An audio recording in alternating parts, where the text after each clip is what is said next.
यिर्मयाह अध्याय 25। उत्तर दिशा से आने वाला शत्रु। योयाकीम के पुत्र यहूदा के राजा योयाकीम के राज्य के चौथे वर्ष में, जो बेबीलोन के राजा नबूकदनेस्सर के राज्य का पहला वर्ष था, यहोवा का जो वचन यिर्मयाह नबी के पास पहुंचा, उससे यिर्मयाह नबी ने सब यहूदियों और यरूशलेम के सब निवासियों को बताया। वह यह है: आमोन के पुत्र यहूदा के राजा योशिय्याह के राज्य के 13वें वर्ष से लेकर आज के दिन तक, अर्थात 23 वर्ष से यहोवा का वचन मेरे पास पहुंचता आया है, और मैं उसे बड़े यत्न के साथ तुमसे कहता आया हूँ, परंतु तुमने उसे नहीं सुना। यद्यपि यहोवा तुम्हारे पास अपने सारे दासों अथवा भविष्यवक्ताओं को यह भी कहने के लिए बड़े यत्न से भेजता आया है कि अपनी अपनी बुरी चाल और अपने अपने बुरे कामों से फिरो, तब जो देश यहोवा ने प्राचीन काल में तुम्हारे पितरों और तुमको भी सदा के लिए दिया है, उस पर बसने पाओगे। परंतु तुमने न तो सुना और न कान लगाया, और दूसरे देवताओं के पीछे होकर उसकी उपासना और उसको दंडवत मत करो, और न अपनी बनाई हुई वस्तुओं के द्वारा मुझे रीस दिलाओ, तब मैं तुम्हारी कुछ हानि न करूँगा। यह सुनने पर भी तुमने मेरी नहीं मानी, वरन अपनी बनाई हुई वस्तुओं के द्वारा मुझे रीस दिलाते आए हो, जिससे तुम्हारी हानि ही होती है। यहोवा की यही वाणी है। इसलिए सेनाओं का यहोवा यूं कहता है, तुमने जो मेरे वचन नहीं माने, इसलिए सुनो, मैं उत्तर में रहने वाले सब कुलों को बुलाऊंगा और अपने दास बेबीलोन के राजा नबूकदनेस्सर को बुलवा भेजूंगा, और उन सबों को इस देश और इसके निवासियों के विरुद्ध और इसके आसपास की सब जातियों के विरुद्ध भी ले आऊंगा, और इन सब देशों का मैं सत्यानाश करके उन्हें ऐसा उजाड़ दूंगा कि लोग इन्हें देखकर ताली बजाएंगे, वरन ये सदा उजड़े ही रहेंगे। यहोवा की यही वाणी है। मैं ऐसा करूंगा कि इनमें न तो हर्ष और न आनंद का शब्द सुनाई पड़ेगा, और न दूल्हे या दुल्हन का और न चक्की का भी शब्द सुनाई पड़ेगा, और न इनमें दिया जलेगा। सारी जातियों का यह देश उजाड़ ही उजाड़ होगा, और ये सब जातियां 70 वर्ष तक बेबीलोन के राजा के अधीन रहेंगी। जब 70 वर्ष बीत चुके, तब मैं बेबीलोन के राजा और उस जाति के लोगों और कसदियों के देश के सब निवासियों को अधर्म का दंड दूंगा।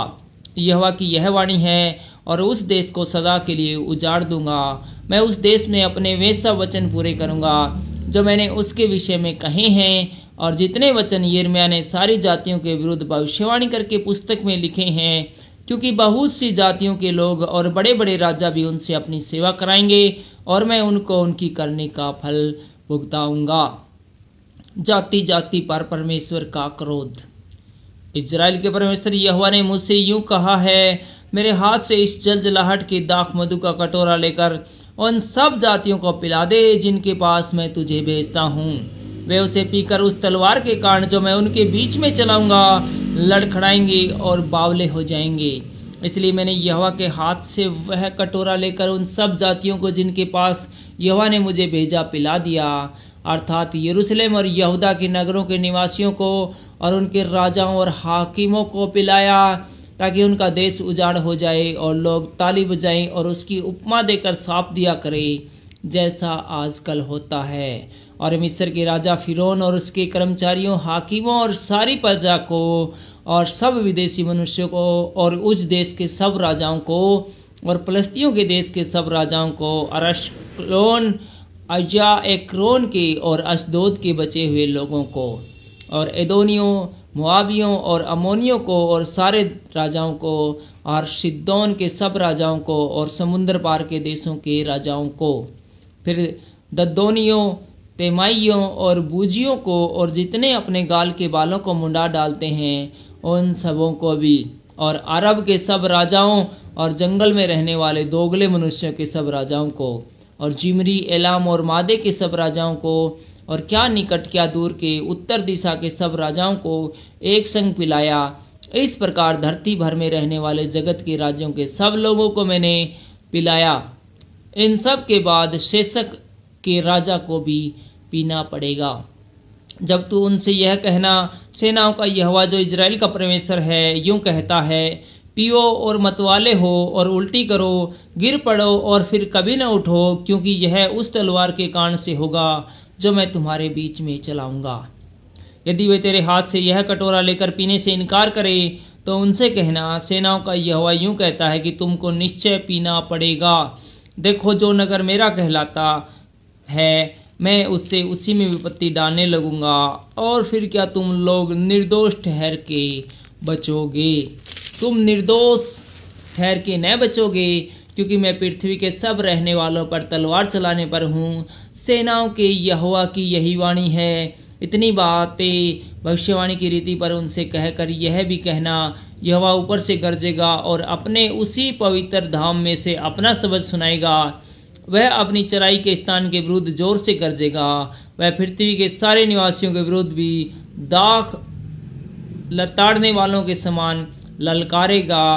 पृथ्वी की छोर लो भी कोलाहल होगा, क्योंकि सब जातियों से यहोवा का मुकदमा है। वह सब मनुष्य से वाद विवाद करेगा और दुष्टों को तलवार के वश में कर देगा। सेनाओं का यहोवा यूं कहता है, देखो, विपत्ति एक जाति से दूसरी जाति में फैलेगी और बड़ी आंधी पृथ्वी की छोर से उठेगी। उस समय यहोवा के मारे हुओं के सब पृथ्वी के एक छोर से दूसरे छोर तक पड़े रहेंगे। उनके लिए कोई रोने पीटने वाला न रहेगा, और उनके शव न तो बटोरे जाएंगे और न कब्रों में रखे जाएंगे। वे भूमि के ऊपर खाद के समान पड़े रहेंगे। वे चरवाहों, हे चरवाहे, हाय हाय करो और चिल्लाओ, बलवंत मेढ़ों और बकरों, राख में लेटो, क्योंकि तुम्हारे वध के दिन आ पहुँचे हैं, और मैं मनोहर बर्तन के समान तुम्हारा सत्यानाश करूँगा। उस समय न तो चरवाहों को भागने के लिए कोई स्थान होगा, और न बलवंत मेढ़ों और बकरे भागने पाएंगे। चरवाहों की चिल्लाहट और बलवंत मेढ़ों और बकरों के मिमियाने का शब्द सुनाई पड़ता है, क्योंकि यहोवा उनकी चराई का नाश करेगा। और यहोवा के क्रोध भड़कने के कारण शांति के स्थान नष्ट हो जाएंगे, और जिन वास्थानों में अब शांति है वे नष्ट हो जाएंगे। युवा सिंह के समान वह अपने ठोर को छोड़कर निकलता है, क्योंकि अंधेर करने वाली तलवार और उसके भड़के हुए कोप के कारण उनका देश उजाड़ हो गया है। Thank you.